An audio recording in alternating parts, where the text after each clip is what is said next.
সুপ্রভাত বন্ধুরা, আবার একটা নতুন ভিডিও নিয়ে তোমাদের সামনে চলে এসেছি। তো সকালবেলা ঘুম থেকে উঠে দেখি না বাইরের ওয়েদারটা খুবই ভালো, তাই ভাবলাম তোমাদের সাথে শেয়ার করি। আর সকালের ওয়েদারটা যদি বাইরের খুব ভালো থাকে না, মনটা এমনিই ভালো হয়ে যায়। তো সকালের বাসি কাজ বলতে সব কিছু সেরে নিয়েছি। আর দেখো আমি এখন চলে এসেছি বিছানা গোছাতে। তো বিছানার চাদরটা দেখো 2-3 দিন হলোই পেতেছি। তো তার মধ্যেই এমন নোংরা হয়ে গেছে, সাদা বেড কভার তো প্রচণ্ড ময়লা ধরে। তো সেই জন্য একটু তুলে বাইরে ঝেড়ে আনলাম। আর এখন কাচবো না, 2-1 দিন যাক আরও, তারপরেই কাচবো। এইসব বাচ্চা কাচ্চার সংসারে না বেশি যত জিনিসপত্র পরিষ্কার করে রাখবো ভাবি, তো পরিষ্কার তো থাকে না, তাই বলেও পরিষ্কার তো রাখতে হবে। আর মাঝে মাঝে না ধৈর্য ধরে না যে সব কিছু এত পরিষ্কার করে রাখছি তাও পরিষ্কার থাকছে না। তো মাঝে মাঝে অধৈর্য হয়ে যায় আর নিজের মাথা খারাপ হয়ে যায়। তো যাই হোক, সকালে সাহেববাবুর জন্য দুধ চা গরম করতে গিয়ে দেখি না দুধ চা কেটে গেছে। তো এত গরম পড়ছে, তার উপরে রাত্রিবেলা না এখন ভীষণভাবে কারেন্টের সমস্যা হচ্ছে আমাদের এদিকে। তো ঘুমটা তেমনভাবে কি বলবো হচ্ছেই না, যে একটা সুন্দর একটা ঘুম যেটা হয় সেটা হচ্ছে না। তো সেই দুধটা থেকে আমি দেখো ছানা বের করে নিয়ে রাখলাম। তো পুরো দুধটা নষ্ট করার তো কোনো মানে হয় না, সেই জন্য। আর এখানে দেখো আজকের আমার শাশুড়ি মাই সব কিছু সবজি টবজি কেটে দিয়েছে, আমি শুধু মশলাটা করে নিয়েছি। তো আজকের হবে মাছের তেল পোঁটা দিয়ে বাঁধাকপির চচ্চড়ি, আর চিচিঙ্গে ভাজা, আর হবে পেঁপে আলু দিয়ে মাছের ঝোল। তো এই গরমে এই রান্নাটাই সবথেকে বেশি ভালো লাগে, মানে পাতলা একটু ঝোল হবে, ব্যাস আর কিছু চাইই না।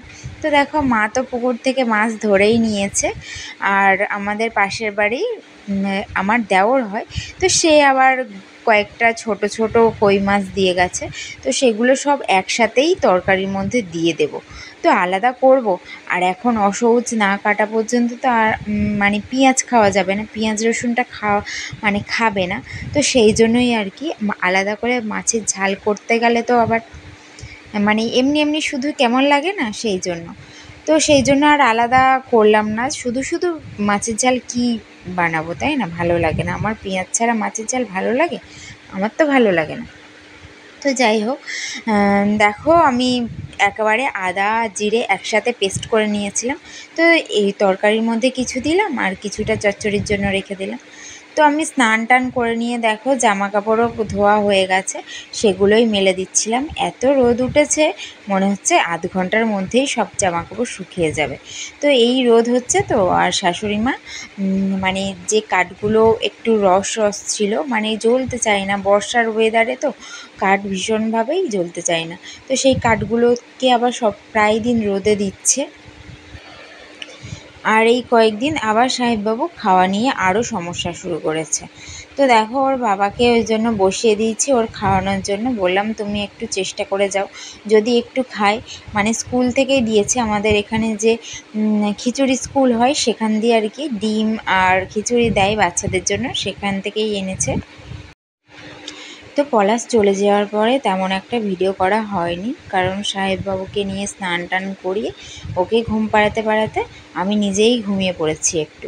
আর সেরকমভাবে ঘুম হয়ই না সত্যি কথা বলতে, মানে আমি আর সাহেববাবু যখন দুজনে থাকি সেরকমভাবে ঘুম হতেই চায় না। তো যাই হোক, একটু আধটু ঘুমিয়ে তা উঠে গেলাম। উঠে গিয়ে দেখো সাহেববাবুর জন্য আবার ভাত মাখাতে বসেছে। তো ভাত তো সাহেববাবু খেলো না, কোনো মতেই খেলো না। সেই জন্য দেখো আমি ভাত খেতে বসে গেছি, মানে শুধু আমি না, আমি আর মা দুজনে একসাথেই ভাত খেয়ে নিয়েছি। আর মাছের মাথা খাচ্ছি এখন বসে বসে দেখো। তো সাহেববাবু দেখো খেলাধুলো করতে লেগে গেছে। আর মা যেহেতু কাঠ কাটছিল, দেখো মার কাঠগুলো টানাটানি শুরু করে দিয়েছে। আর এই দেখো সব পাতা নাতা কাঠকুটো মা ভালো করে শুকিয়ে উনুন ধারে রেখে দিচ্ছে, তো সেগুলো জ্বালাতেই সুবিধা হবে। আর দেখো বিকাল হয়ে গেছে, তো আমি চলে এসেছি ঝাঁট দিতে, ঘর বাড়ি ঝাঁট দিতে চলে এসেছে। আর এত পরিমাণে ধুলো হয় তোমরা তো জানোই, যে চারিদিকে মাটি আর মাটি, ঝাঁট যতই দাও না কেন কোনো মতেই সেই ধুলো যায় না। আর আমাদের যে ঝাড়ুটা, ঘর ঝাঁট দেওয়ার ঝাড়ুটা, সেটাও হয়ে গেছে নষ্ট। আর আজ যে বাজারে গেলাম যে মনে করে আনবো, তারও কোনো মানে আমার মনেই নেই। তো সেই জন্য এই ঝাঁটা দিয়েই ঝাঁট দিতে হচ্ছে। এই ঝাঁটা দিয়ে তো সেরকমভাবে ঘর ঝাঁট দেওয়া যায় না, তবুও কী করা যাবে।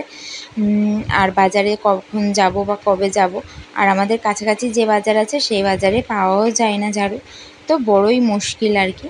দেখো জামাকাপড় শুকিয়ে গেছে, মানে এগুলোও পলাশ চলে যাওয়ার পরে আমি ভিজিয়ে কেচেছি। তো ওর ইউনিফর্ম আর এমনি মানে বাইরে টাইরে পরে যাওয়ার ভালো নতুন জামাকাপড় সেগুলোই কেচে দিয়েছিলাম। আর যে আগে যে জামাকাপড়গুলো কেচে দিয়েছিলাম সেগুলো একেবারে তুলে নিলাম। শুকিয়েও যদি অনেকক্ষণ আগে গেছে তো তুলতে ভুলে গেছিলাম। কত আর মনে রাখবো বলো তো, ছেলে সামলাতে সামলাতেই মাথা পাগল হয়ে যাচ্ছে আমার। তো চলে এসেছি জামাকাপড়গুলো ভাঁজ করে রেখে দেওয়ার জন্য।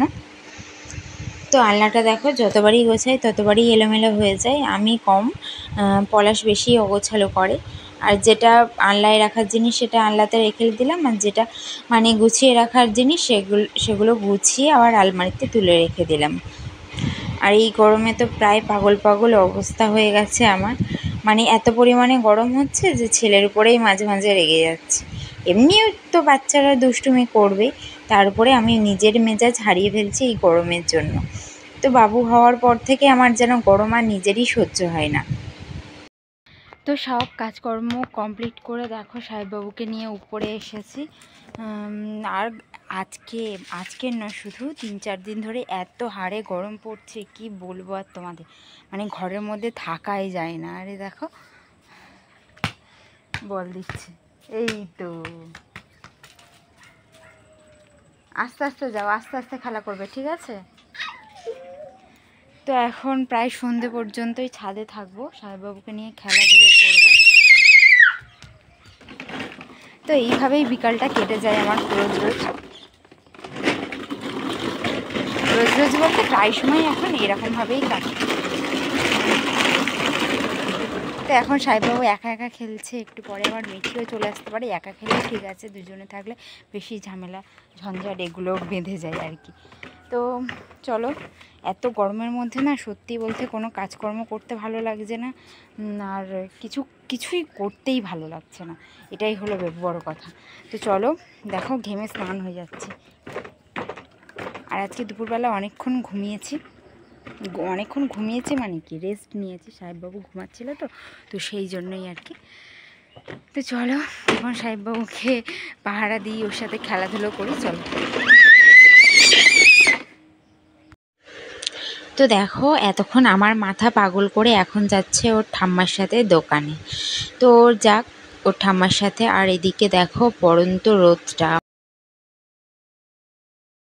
তো বন্ধুরা এখন বাজে 9:09, আর সাহেববাবুকে খাইয়ে দাইয়ে ঘুম পাড়িয়ে দেওয়া হয়ে গেছে। সন্ধ্যের পর থেকে সেরকমভাবে আর ভিডিও করা হয়নি, কারণ খুবই ব্যস্ত হয়ে পড়ি সেই জন্যই।